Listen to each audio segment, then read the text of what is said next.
बजरंग बली तो हमेशा से ही कांग्रेस के साथ थे। आज भी बजरंग बली की उनके कहने से कुछ नहीं होता ना, वो तो बजरंग दल है। बजरंग बली और दल में बहुत फर्क होता है। इन्होंने कुछ दल बना रखे हैं जो दंगा फैलाने के लिए स्पेशली।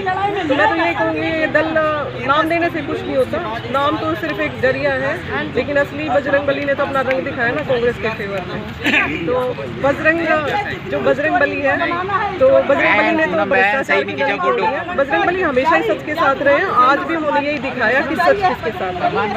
मैं तो यही कहूँगी देखो, बेटियों का जहाँ अपमान होता है तो वहाँ कभी सत्ता रहती है। और आज बीजेपी सरकार का जो भाजपा सरकार है, मोदी सरकार है, इनका घमंड इतना बढ़ चुका है, तानाशाही इतनी बढ़ चुकी है, तो इसका अंत निश्चित है। ये भूल चुके हैं कि बेटियों के साथ इन्होंने किस तरह से व्यवहार करना है। हाथरस का कांड ले लो, चाहे कोई भी ले लो, इनका पहले से ही सब सामने आप लोगों की महिलाओं का, इनके सिर्फ बेटी बचाओ और बेटी पढ़ाओ का नारा देते हैं, लेकिन एक्चुअल में जो मोदी जी के स्किप हुई थी लैंग्वेज की, बेटी जो बचाओ और बेटी पढ़ाओ, एक्चुअल में ये लोग यही काम कर सकते हैं। उसके अलावा हमें लगता नहीं इनके पास बेटियों के लिए, भविष्य के लिए, बेटियों के भविष्य के लिए कुछ भी है प्लान। अगर कहीं से भी लगता बीजेपी सरकार को, मोदी सरकार को लगता कि बेटियां बैठी हैं और ये नॉर्मल बेटियां नहीं है, ये हिंदुस्तान की शान है। इन बेटियों ने ओलंपिक में जो मतलब रेसलर हैं ये लड़कियां, जिससे बड़े बड़े लोग घबराते हैं सोच के भी कि भाई इनसे फाइट कैसे करना है, वो बेटियां यहाँ पे बैठी हैं। और किस लिए बैठी हैं कि उनके जो शोषण के विरुद्ध, कि उनका जो शारीरिक यौन शोषण के मामले में ये बेटियां बैठी। तो ये देखो ना, जब एक रेसलर बेटियां हैं, ओलंपिक ली हुई बेटियां का इस देश के अंदर ये हाल है, तो और बेटियां कहाँ सुरक्षित है। लेकिन खट्टर साहब कहते हैं कि ये तो राज्य का मामला नहीं है, तो ये दिल्ली का मामला है और केंद्र के खिलाड़ियों का मामला है। देखो ऐसा है, मामला तो ये हरियाणा सरकार का नहीं है तो केंद्र सरकार का ही है। लेकिन क्योंकि वो हरियाणा की बेटियां बैठी हैं, तो इस संज्ञान में उनको लेना चाहिए, खट्टर साहब को भी, हरियाणा से हैं। और ये बेटियां हरियाणा की नहीं है, तो मैं तो भारत की बेटियां मानती हूँ। सबसे पहले तो संज्ञान मोदी जी को लेना चाहिए था, भाजपा सरकार को लेना चाहिए था, जो सेंटर के जो नेता हैं उनको लेना चाहिए था। और अभी तक खुद एक बृजभूषण जी एक्सेप्ट करते हैं कि भाई मैंने उसको गले लगाया, वो ऐसे महसूस कर रही थी। तो जब एक नेता खुद एक्सेप्ट कर रहा है कि मैं गलती कर चुका हूँ, फिर भी उसके ऊपर कोई एक्शन ले लिया जाता, और वो इतनी मतलब गुस्ताखी से, मतलब इतनी दरिंग मतलब उससे बोल रहा है कि उसको कोई खौफ नहीं है ना, तो उसको न्यायालय का कोई खौफ, सुप्रीम कोर्ट का, पुलिस का, किसी भी चीज़ का उस आदमी को खौफ नहीं है। तो फिर ऐसे इंसान को जब खौफ नहीं है तो वो बहुत ही डेंजरस है ऐसे लोग। एटलीस्ट कम से कम सपोज करो मैंने कोई गलती नहीं की, लेकिन अगर मेरे खिलाफ कोई अगर खड़ा होता है बंदा, तो मैं भी घबराऊंगी उस चीज़ के लिए कि भाई इसने मेरे को मतलब खिलाफ FIR दर्ज कराई या शिकायत दर्ज कराई, लेकिन वो गलती करके भी बेखौफ है। तो ये इसका मतलब गुंडागर्दी है।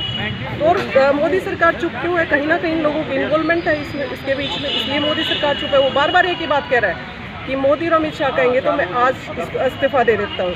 तो इसका मतलब मोदी और अगर अमित शाह चुप है तो क्यों चुप है? कहीं ना कहीं वो इन्वॉल्व है किसी मैटर में, इसलिए चुप है।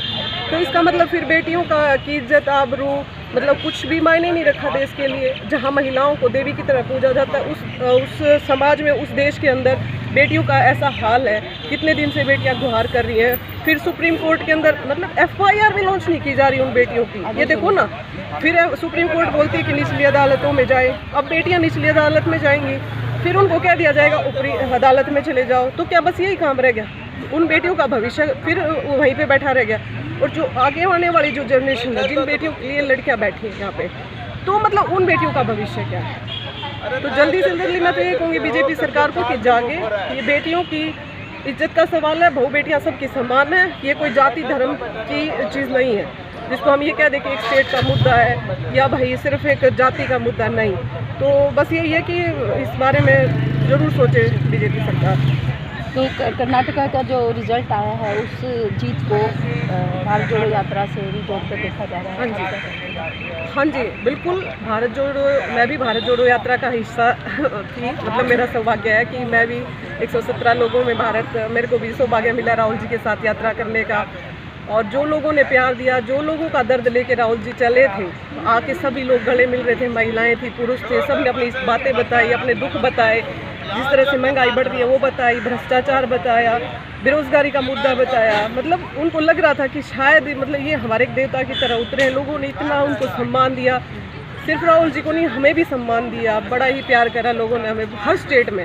तो बिल्कुल मतलब भारत जोड़ो यात्रा का ही एक पार्ट है, आशीर्वाद है। लोगों ने जो बरसाया कर्नाटक में, हिमाचल में भी चलते चलते यात्रा में हिमाचल के लोगों ने भी हमें ये दिखाया कि आप जो मेहनत कर रहे हो राहुल जी वो बेकार नहीं जाएगी। और अब कर्नाटक ने बिल्कुल सिद्ध कर दिया इस बात को, तो तहे दिल से कर्नाटक के लोगों का शुक्रिया। अच्छा, ये जो केरला स्टोरी जो है वो खुलकर सामने आई है, तो जिसमें मुस्लिम कहते हैं हम खतरे में पड़ गए, क्या कहते हैं? देखो ऐसा है, मैं फिर वही कहूँगी, जैसे कुछ राजनीतिक दल कह लो या सामाजिक दल कह लो, बीजेपी के द्वारा बनाए गए, पीछे एक और भी मूवी बनवाई थी मोदी जी ने, ठीक है। तो ऐसा है कि ये चीज़ें चलती रहती है, इन कंट्रोवर्सी का हमारे पास समय नहीं है।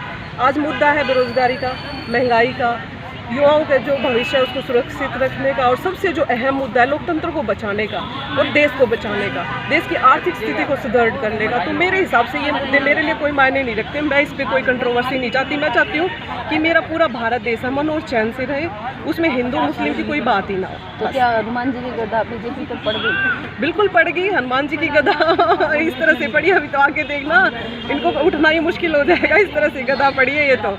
और हनुमान जी का जय बजरंग बली, मैं ये कहूँगी इसी तरह से इनके ऊपर गदा पड़ती रहे और सच की जीत होती रहे। जी, थैंक यू।